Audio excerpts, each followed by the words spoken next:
this is an iHeart podcast. Guaranteed human. Our listeners love puzzles, paradoxes, and hidden patterns almost as much as we do. On TikTok, those fascinations come to life. People are breaking down physics, exploring geology, and explaining why the world works the way it does. You'll see impressive experiments, explanations that finally make sense, and connections you didn't expect.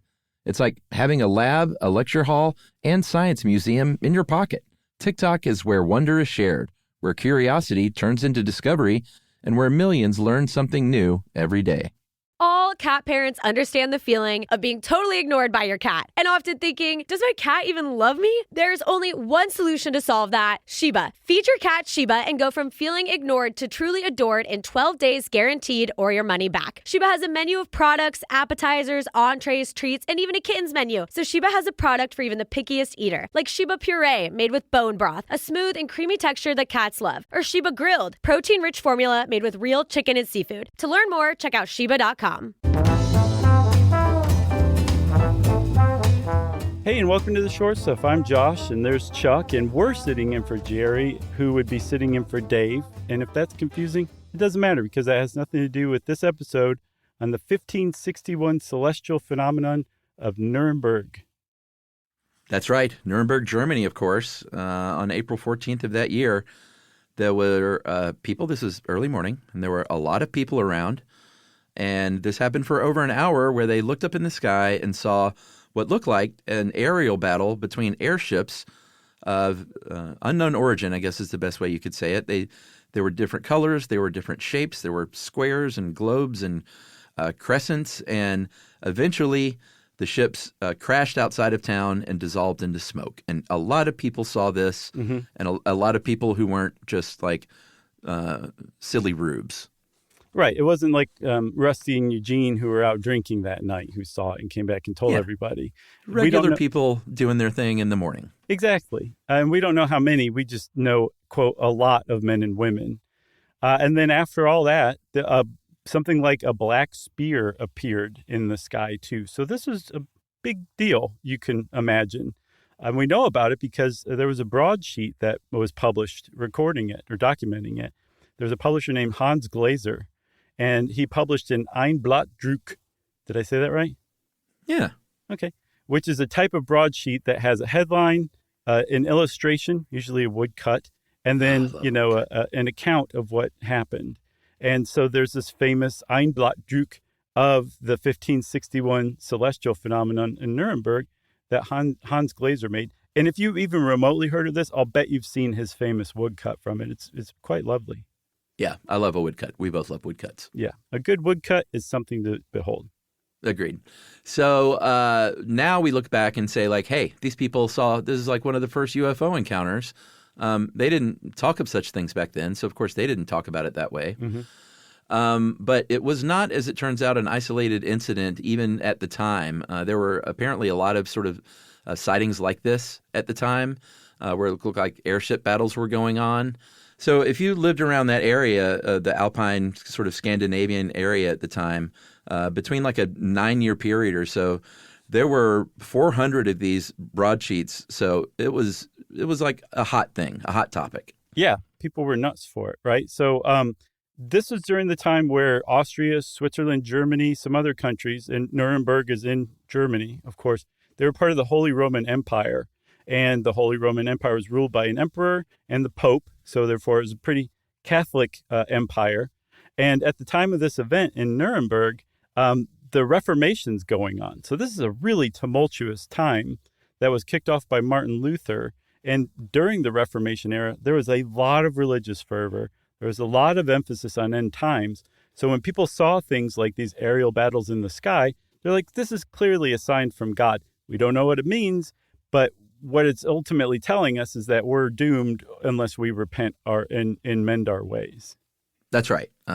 So just to sort of reiterate, they did not call these UFOs. That's an us thing. Yeah. And maybe we'll take that break, and we will come back right after this and dig in once more.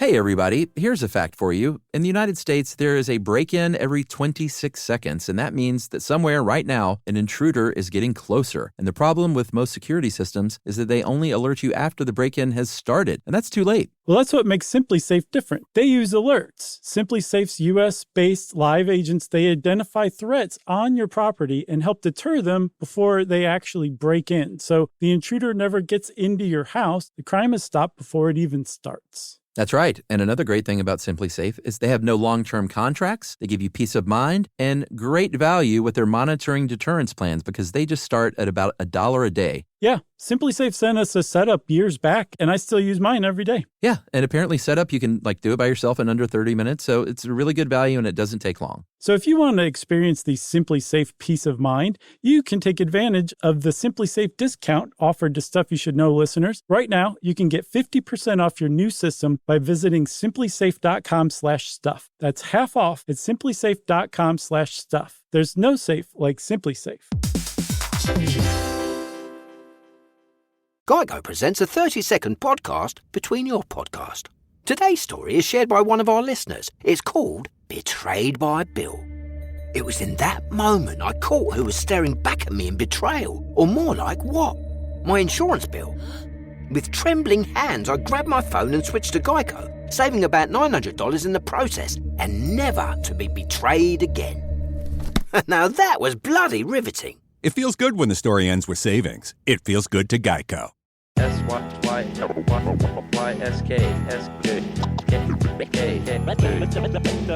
you should know.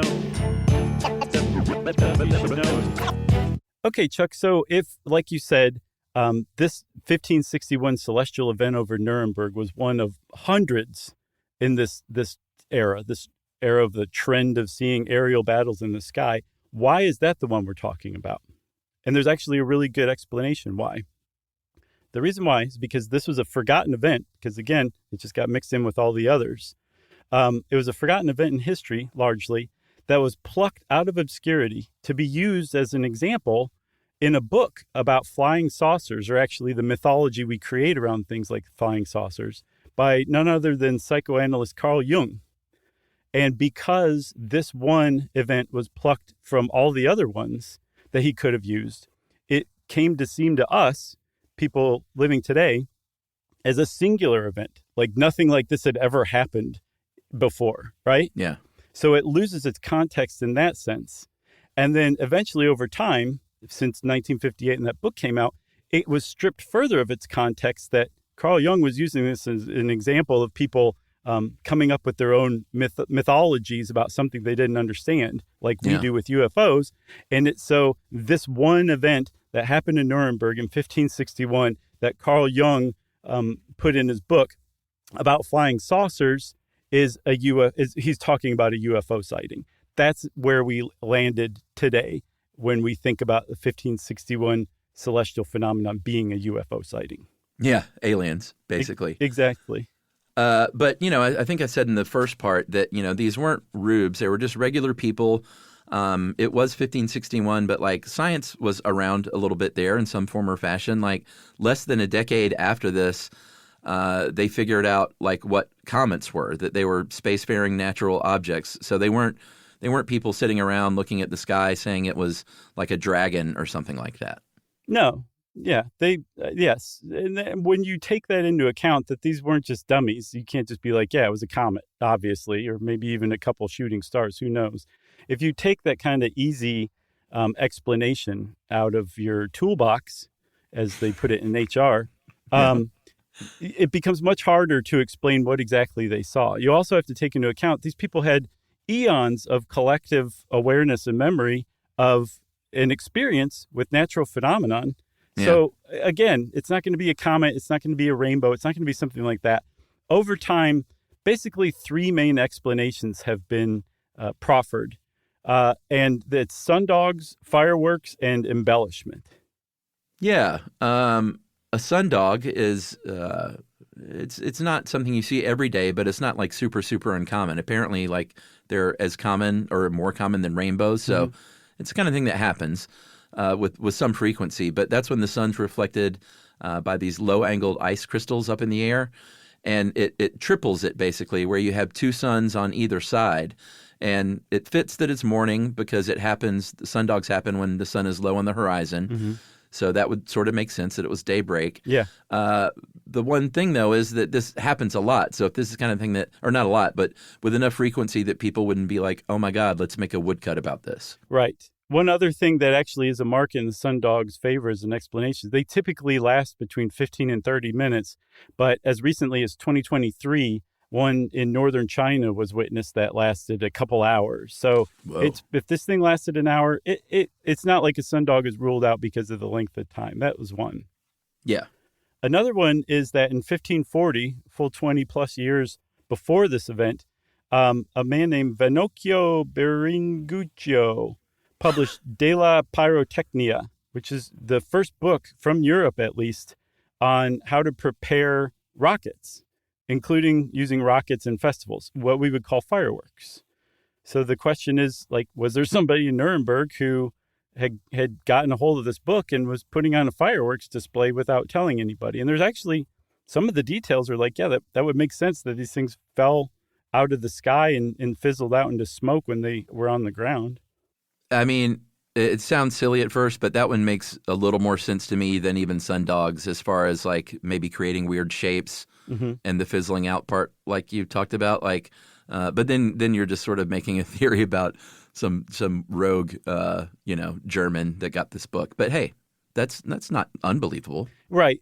Like on its face, it seems unlikely, but when you dig in, it's like it gets a little meatier for sure. I mean, like this is something that they probably wouldn't have seen before, so at least it checks that box. And then there's embellishment too, right?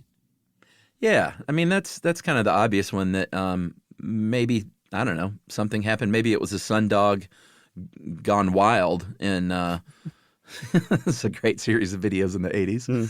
A sundog gone wild in the account, and then the wood cutting on that broadsheet. Maybe that's what happened, because even it wasn't like the heyday of yellow journalism and tabloids, but even very early on in publishing, they were kind of doing some more sort of salacious stuff to get readers because there was competition going on. Exactly. So it makes a lot of sense that they might have been embellishing, no matter what it is. That doesn't explain what it is, but that explains probably the account of it, right? Yeah, agreed. So, I mean, I guess that's it. It was a one of multiple stories of something that happened at the time, plucked out of obscurity by Carl Jung, stripped of context, turned into a UFO sighting that had nothing to do with that by us. I want to also thank our listener, James Calamera, who's written in multiple times to ask for us to do this one as far back as 2021, which is 460 years after the Nuremberg event exactly. Pretty spooky. Short Stuff is out. Stuff You Should Know is a production of iHeartRadio. For more podcasts from iHeartRadio, visit the iHeartRadio app, Apple Podcasts, or wherever you listen to your favorite shows.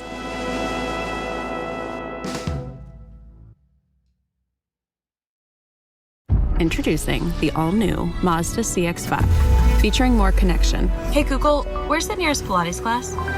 Safety that has your back. More discovery on the scenic routes. More passion in the details. And more control in changing weather. The all-new Mazda CX-5. More to move every side of you. See it in 5 films at MazdaUSA.com/5sides. Google is a trademark of Google LLC. Sequences shortened and simulated. This is an iHeart podcast. Guaranteed human.